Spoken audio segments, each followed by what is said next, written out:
সকাল সকাল চলে আসলাম নওগাঁ ব্রিজে। ছুটির আমেজে সবাই এখন স্মোকিংয়ে ব্যস্ত। এই যে একজন জেন্টলম্যান, সে শুধু বিড়ি খায় আর মেয়ের সাথে কথা বলে, তাছাড়া আর কিছু করে না, স্বাভাবিক কিছু তার এটা। এই যে আরেকজন blogger, YouTube blogger, viral YouTube blogger, প্রচুর ব্লগ বানায়। এই যে আরেকজন ফেসবুক ব্লগার, সে প্রচুর লাইভে ব্যস্ত থাকে। এই তো স্বাভাবিক, প্রত্যেক ভিডিওতে আপনারা দেখেন এই লোকটাকে।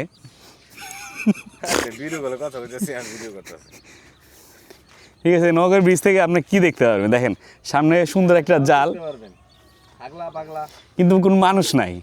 ঠিক আছে, পাবেন হয়তো একটু পরে মানুষ আসবে, মাছ মারবে। এই যে আশেপাশে পানি, পাখি,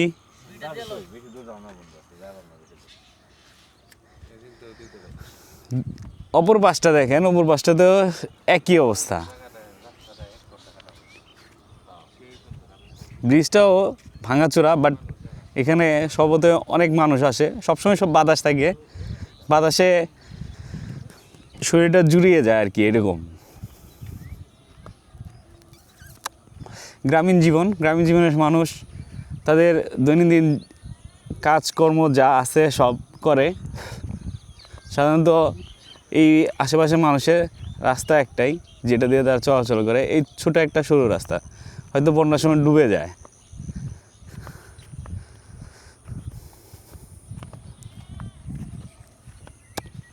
এদিকে নাই দেখালাম, সামনে বসত বাড়ি আছে, বাট আশেপাশে ধুধু ফসলি ক্ষেত আর পানি।